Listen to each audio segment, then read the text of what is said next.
अस्सलामुअलैकुम guys, welcome to my YouTube channel.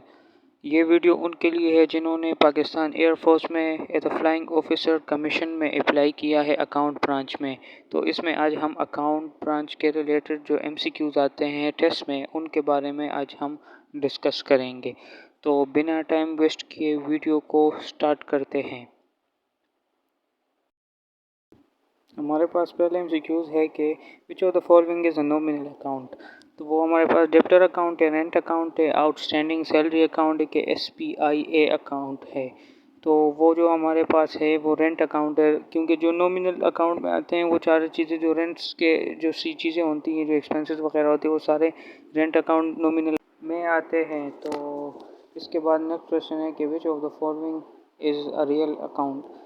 तो जो इसका राइट आंसर है वो है ऑफिस इक्विपमेंट, क्योंकि जो ऑफिस के जितने भी इक्विपमेंट्स वगैरह होते हैं ना, जो सारी चीज़ें यूज़ होती हैं बिजनेस वगैरह में, तो वो जो है रियल अकाउंट में आते हैं। तो इसका राइट आंसर है ऑफिस इक्विपमेंट। नेक्स्ट क्वेश्चन है depreciation in spirit is similar to amortisation, depletion, depression. तो इसका जो राइट आंसर है वो अमोर्टाइजेशन है, क्योंकि अमोर्टाइजेशन वो होता है जो एसेट्स के इनिशियल कॉस्ट को अमोर्टाइजेशन कहते हैं। तो डिप्रिसिएशन भी यही है कि एसेट्स में कमी आना। तो जो इसका जो मीनिंग है वो सिमिलर होता है किसके साथ, अमोर्टाइजेशन के साथ। चलते हैं नेक्स्ट क्वेश्चन की तरफ। The standard format of journal does not include which of the following। जो स्टैंडर्ड फॉर्मेट है जर्नल का वो इंक्लूड नहीं है किस चीज़ में। तो वो हमारे पास राइट आंसर जो है एसेट्स और कॉलम में आता है, क्योंकि इसमें जो है जर्नल डज नॉट इंक्लूड होता है। नेक्स्ट क्वेश्चन की तरफ चलते हैं। डिफर्ड टैक्सेशन जो है वो किस चीज़ का मतलब पार्ट है। तो वो जो पार्ट है वो ओनर इक्विटी का पार्ट है, ना फिक्स्ड एसेट का पार्ट है ना लाइबिलिटी का, वो फिक्स लाइबिलिटी का पार्ट है। वो जो है डिफर्ड टैक्सेशन ओनर इक्विटी का पार्ट है, क्योंकि वो जो ओनर्स होते हैं वो उस चीज़ को डिफर्ड टैक्सेशन को पे करते हैं। तो इस वजह से ये जो है पार्ट होता है। नेक्स्ट क्वेश्चन है हमारे पास the major of how efficiently the asset resources are employed by the firm. तो जो एफिशिएंटली मतलब कम टाइम में ज़्यादा काम करना और एसेट जो रिसोर्सेज है उसको बेटर यूटिलाइज करता है, कौन करता है, फर्म किसके तहत करते हैं, किस रेशियो के तहत वो जो है ये सारा कुछ करते हैं। तो वो हमारे पास है इक्विटी रेशियो। जो नेक्स्ट क्वेश्चन है वो है an assets record the dash in the balance of an item. तो इंक्रीज और डिक्रीज को जो है एन अकाउंट में रिकॉर्ड किया जाता है balance of an item. Identify the assets from the following.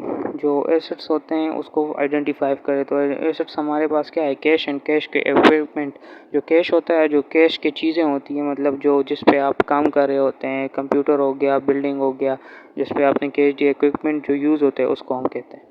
Next question है what standard are use to prepare financial statement by most of the country and company. तो हमारे पास वो कौन सा जो है फाइनेंशियल स्टेटमेंट है जो बहुत सारे कंपनीज और कंट्री प्रिपेयर करते हैं। तो वो हमारे पास है इंटरनेशनल फाइनेंशियल रिपोर्टिंग स्टैंडर्ड, जो कि बहुत सारी कंट्रीज और कंपनियां जो है इसके तहत जो है फाइनेंशियल स्टेटमेंट प्रिपेयर करती हैं। नेक्स्ट क्वेश्चन की तरफ चलते हैं। Cash budget excludes the following. जो कैश बजट होता है वो जो है क्या एक्सक्लूड करता है, कौन सा गिवन ऑप्शन सही है। तो cash items, non cash item, purchase on credit item. तो राइट आंसर जो है इसका है नॉन कैश आइटम जो है वो कैश बजट एक्सक्लूड नहीं करता। नेक्स्ट क्वेश्चन की तरफ चलते हैं।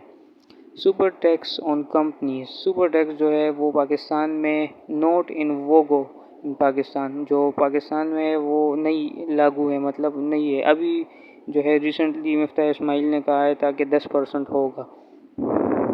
नेक्स्ट क्वेश्चन है which of the following can be considered as the most important phase of accounting cycle and it is the primary object of financial accounting।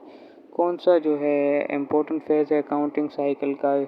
तो जो वो है हमारे पास प्रिपेयरिंग फाइनेंशियल स्टेटमेंट, जो है बहुत ज़्यादा इम्पोर्टेंट है अकाउंटिंग फाइनेंशियल अकाउंटिंग में। नेक्स्ट क्वेश्चन है कि economic resources of a business that are expected to be of benefit in the future are refer to as. तो इसका जो राइट आंसर है वो एसेट्स है, क्योंकि इकोनॉमिक रिसोर्स जो बिजनेसेस है वो एक्सपेक्टेड बेनिफिट देते हैं फ्यूचर में, किस चीज़ से रेफर करते हैं, किसी एसेट्स पे। तो इसका जो राइट आंसर है वो एसेट्स है। चलते हैं नेक्स्ट क्वेश्चन की तरफ। Goods return to supply are known as, ये मोस्ट रिपीटेड क्वेश्चन है, काफ़ी टाइम आया हुआ है ये अकाउंट ब्रांच के एमसीक्यूज में। तो गुड्स जो रिटर्न होते हैं suppliers, goods return to suppliers are known as क्या, परचेज रिटर्न उसको कहा जाता है।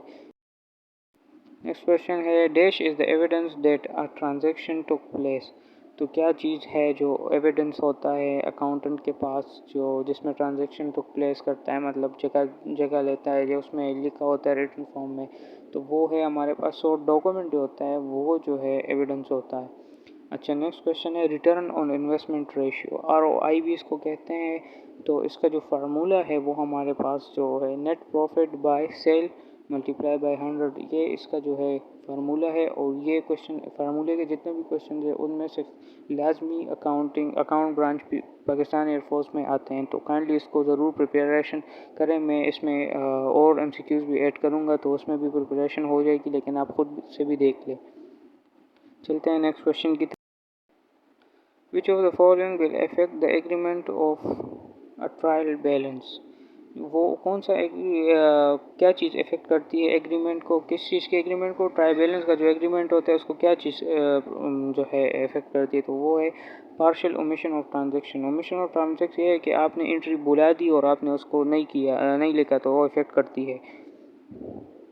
नेक्स्ट क्वेश्चन है cash brought by the owner to start business start, जो कैश आप ब्रॉट करते हैं, ओनर जो ब्रॉट करता है, जो लेता है, लेके आता है बिजनेस स्टार्ट करने के, तो उसको क्या कहते हैं, उसको कैपिटल कहते हैं। ये भी ज़रूर आता है क्योंकि जो जितने भी बेसिक्स है वो टेस्ट में ज़रूर आते हैं questions. Posting is the process, ये भी बहुत इंपॉर्टेंट क्वेश्चन है कि पोस्टिंग जो है वो कौन सा प्रोसेस है, तो वो हमारे पास वो प्रोसेस है जिसमें जो लेजर अकाउंट्स में जिसमें हम पोस्टिंग करते हैं एक इंडिविजुअल अकाउंट बना के। तो राइट आंसर है entering the ledger the information contain in the ledger. Next question है calculate the amount of cash total asset 10,000 है, लाइबिलिटी 10,000 है, कैपिटल 5,000। तो इसका जो ये फार्मूला आता है हमारे पास वो है assets is equal to capital minus liability, ये फार्मूला है। तो इसमें जो है एसेट 10,000 हो गए और कैपिटल 10,000 हो गए, लाइबिलिटी 5,000 हो गए ना। तो इसको जो हम 10,000 से 5,000 माइनस कर देंगे लाइबिलिटी से कैपिटल, तो हमारे पास राइट आंसर आ जाएगा 5,000। तो ये इसका राइट आंसर हो गया। नेक्स्ट क्वेश्चन हमारे पास है कि institute of chartered accountants of Pakistan was establish in, ये भी बहुत इंपॉर्टेंट है कि जो क्योंकि अकाउंट से रिलेटेड है, आपने अकाउंट ब्रांच में जाना है, तो इससे रिलेटेड जितने भी मतलब मोस्ट इम्पॉर्टेंट MCQs है वो उसमें से ये भी एक है कि अकाउंट चार्टर्ड अकाउंटेंट पाकिस्तान में कब इस्टेब्लिश हुआ है, इनका इंस्टीट्यूट जो है, तो वो 1961 में इस्टेब्लिश हुआ है। चलते हैं नेक्स्ट क्वेश्चन की तरफ। रियल अकाउंट्स रिकॉर्ड, जो रियल्स अकाउंट्स होते हैं वो क्या रिकॉर्ड करते हैं, वो किस चीज़ की डीलिंग करते हैं, किस चीज़ के ट्रांजैक्शन रिकॉर्ड करते हैं और जो है इसकी डेटा वगैरह जो है एंट्री करते हैं अकाउंट्स में, तो वो हमारे पास है डीलिंग्स इन कमोडिटीज़। अब कमोडिटीज़ क्या चीज़ है, कमोडिटीज़ वो होते हैं जितने भी एग्रीकल्चर के जो होते हैं ना, मतलब एग्रीकल्चर बिजनेसेस हो गए, उनके जो जितने भी ट्रांजैक्शन रिकॉर्डिंग वगैरह होती हैं तो उसमें आते हैं डीलिंग इन कमोडिटीज़, वो रियल अकाउंट्स में आते हैं।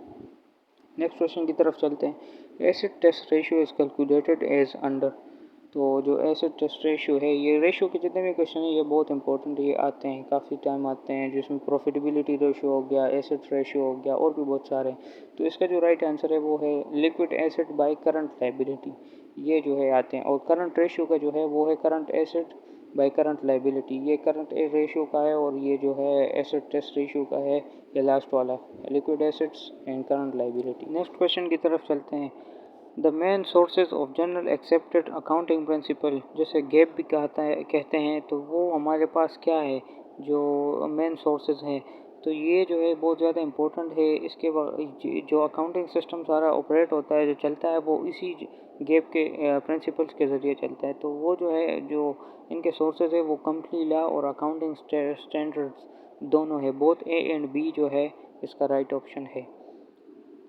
तो guys thank you for watching my video, और अगर आपको जो है वीडियो बहुत अच्छी लगी है, इन्फॉर्मेटिव लगी है और आपने इससे कुछ सीखा है, तो काइंडली लाइक कर दे और कमेंट भी कर दे, और जिन्होंने अकाउंट ब्रांच में अप्लाई किए है उन दोस्तों के साथ भी शेयर कर रहे ताकि वो भी इससे फ़ायदा ले सके और तैयारी अच्छी से करे, और मेरे चैनल को सब्सक्राइब करें। ताकि आपको मज़ीद जो है एमसीक्यूज़ की वीडियोस मिले, इंटेलिजेंस के क्वेश्चंस के, वर्बल नॉन वर्बल इंग्लिश के, जिन्होंने जीडीपी में अप्लाई किया उनका भी जो है मैं अपलोड करने लगा हूँ, इंग्लिश फिज़िक्स सब कुछ। तो सब्सक्राइब करें चैनल को। Thanks for watching. अल्लाह हाफिज़।